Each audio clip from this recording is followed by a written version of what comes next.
Hello friends, this is Satvinder Bhatia from Sukhmani Immigration Services, Brampton, Canada. I am a regulated and licensed Canadian immigration consultant.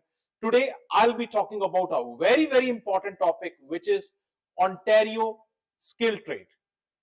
And I'll be sharing with you complete detail, complete information. But before that, very small request, if you are new to the channel and have not subscribed yet, please do consider subscribing. We talk a lot about Canadian immigration news, update, tips, tricks on this channel. If you like the video, please share it with your family and friends so that they can also benefit. Please press the bell icon so this video comes to you immediately when we upload. So without further delay, let's move on to a very important topic, which is the talk of the town. And this topic is Ontario has suspended skilled trade stream. Now, what does that mean and what is it all about? I will be covering in detail. In this video, I will be covering what actually is skilled trade. What applicants, why do the applicants target this stream? What is the reason they target this stream? When and why this is suspended? What is the previous data about this? What are the statistics about this? Who is impacted and who is not impacted? I have got so many phone calls. What will happen to me? What will happen to me? Without even knowing the consequences, without even knowing the details, people are asking questions. So I am making this video so you know who is impacted and who is not impacted, and consequences of to those who are impacted. Options, this is very important, very important. Options available to those who are impacted, and what is that in future which is there, what is in future which will come to you. So these are the topics I will be covering line by line in the video. Please watch it till the end. So in Ontario skill trade is one of the PNPs of Ontario. So when we say Ontario PNPs are basically divided into two broad categories. These two categories are called notification of interest, and the second one is called expression of interest. For notification of interest, you need to have a profile in the Federal Express Entry, and based on your profile, you get notification. There is another stream which is called expression of interest. We are not talking about expression of interest. We are only talking about notification of interest. Notification of interest again is further divided into three big categories. These three categories are human capital stream, and the one which is suspended is called Ontario skill trade, French speaking skilled worker. These are the three broad categories. Under the notification of interest, please remember you need to have a profile in the Federal Express Entry. If you do not have a profile in the Federal Express Entry, you will never receive notification of interest. So remember, Express Entry, Federal profile is must. Once you have the profile in the Federal Express Entry, looking at your profile, various provinces and territories look into your profile, and then they send you notification. You have 45 days then to make the application. This is how the procedure is. Now, this Ontario skill trade, this is the program which, first try to understand what this program is. Skill trade, the name is very simple, skilled. So when you become skilled, you become skilled when you have a technical education, when you have a specialized training, and plus, in addition to the training, you need hands-on experience. You work with the hands. You are trained to work with the hands. You have education, knowledge, experience, and hands-on training. These are the vital components of a skill trade. So you need to have both theoretical knowledge as well as the practical skills. And when we say skill trade, some of the examples are electricians, plumbers, carpenters, welders. Lots of people fall under those, under machinists. A lot of people come under this category. even bell technicians, and all these people come under this category. It's a huge category. More than 140 tier codes are there in this. Lots of knock codes, lots of job titles are there under the skilled trade. Now, skilled trade, why applicants target skilled trade? Very important question. Why do they target skilled trade? The reason they target skilled trade is because of the low CRS requirement. The CRS, you just need something close to 400. If you have 400 CRS, you can definitely get it. You can get even for the lower draws also, maybe 380, 390, but 400, you can definitely get it. So low CRS, the draws are bigger in size, and there are frequent, there used to be frequent draws. There used to be frequent draws.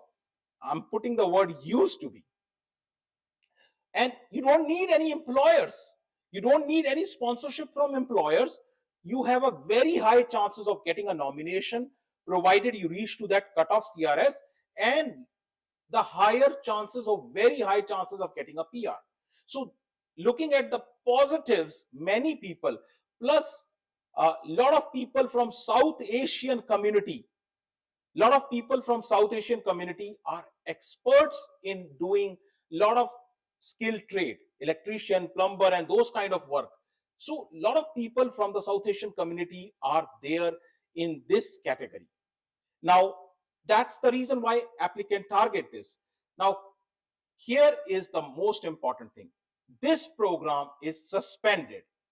When and why this program is suspended? This program is suspended on November 14th, which is Friday. This program was suspended. Clear-cut suspension. They have put, the OINP has put it on their website. The reason why they are suspending it. The clear reason is that they are saying they feel it's systematic. Word is very important word. Systematic, which is like you plan it, right? So planned misrepresentation and fraud.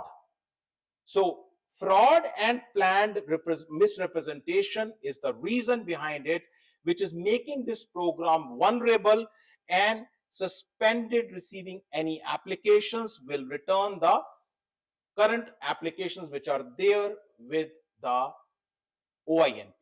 Now, before doing this, in the month of October, they have got the powers under the section 7 of the OINP got amended, and under the Ontario regulations, the section 421/17, that section was amended and more powers were given. So visa officers have the power to return the application. 14th November is the day when this happened. When and why? Now let's look at the data, because data is very important. So if you look at the previous draws, 2025, there was not even a single draw, there was not even a single ITA issued. Zero draw, zero ITA. 2024, 9,006 ITAs were issued. There were 5 draws. In 2023, 7,512 people were issued ITA. There were 6 draws. Similarly, in 2022 also, there were 7,506 people and 8 draws were there. So you can look at this frequent draws plus bigger ITA. That is the reason. But 2025, nothing happened, because OINP said we don't have the powers, we don't have the quota. There is no quota, and that is the reason we are not conducting the draw. So basically, 2025, nobody got the nomination. So who is the victim of this? Who got stuck? Who is impacted?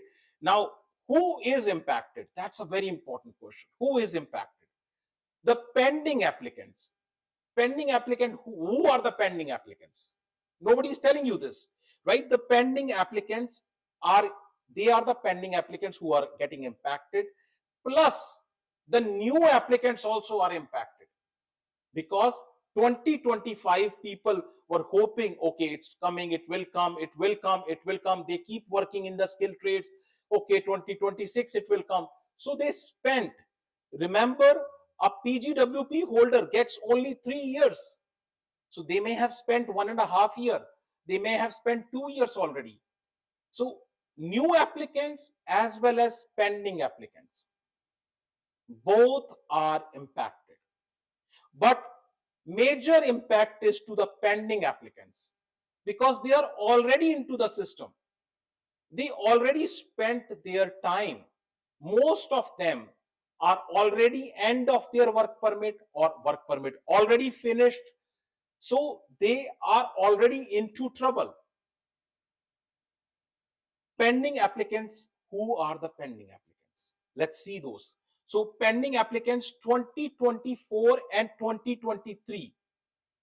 These are the group who are impacted from the pending applicants. 9,006 was the number for 2024 and 2023 7,512 was the number. Total was 16,518. Now 13,000 are already cleared, right? The Ontario provided those numbers. So 13,000 are already cleared. So what is left is 2,681. That's the number left. And let me tell you very honestly, yes, there are people who have done fraud. I am not saying that this is just against them. No, many people have done the fraud, but there are innocents also. There are genuine applicants also. What will happen to those people? I'm not saying that out of these 2,681, there is no fraud cases. Okay, there may be fraud cases, but there are ways to deal with it. You should have called for interview. You should have done the due diligence. That doesn't mean that you refuse everybody. So there are honest applicants also who have spent time, who have spent energy with the hope that they'll get the PR. Those are impacted.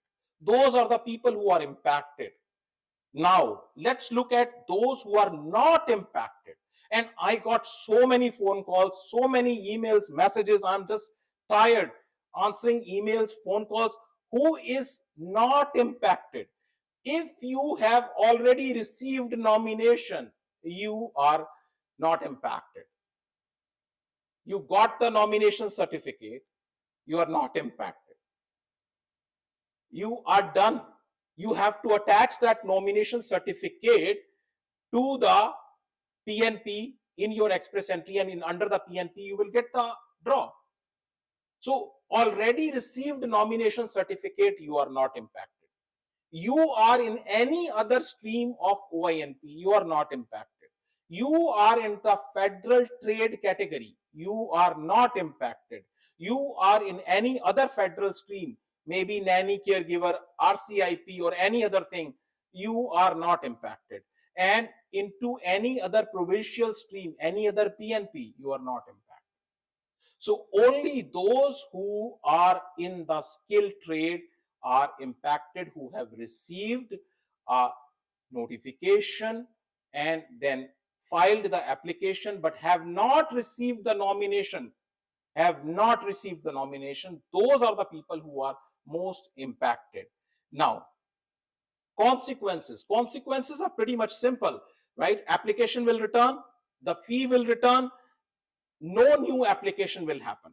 You can't do any other new application, at least at this time. At this juncture, you cannot do any other application. And of course, high chances that during all this time, you may lose your status. High chances of status loss. These are the consequences to those who are impacted, options to those impacted. Now, before I tell you the options, there is no one size fits all. Options can vary depending upon your education background, your tier code, your studies, your family background, if you are with a spouse, different options, and of course your current status in this country. So options vary. Options can be that you can come under the express entry trade category. You can also try employer job offer, other PNPs. You can also look at the study option. You can even go back to the home country, and from there you can come up in the express entry. There are different options.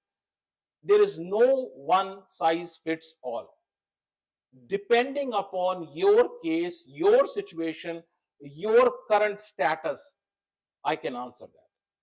But these are the common options which I've shared with you. And what is the future? Well, future, most likely, because we definitely need trade people here in Canada, so most likely this stream will be restructured, reopen in 2026. Why I'm telling you? Because the government has got the quota. The PNP quota has increased by 66%. From 55,000, it has increased to 91,500. 66% increase has happened. So chances are it's not cancelled. Please, these are important English words. It is suspended. It's not cancelled. It's not terminated. It can reopen. It can be restructured. It can happen. So government will come up with something, and it may change from notification of interest to expression of interest. So if you do expression of interest, your employer has skin in the game. It may change from notification of interest to expression of interest. So all this can happen.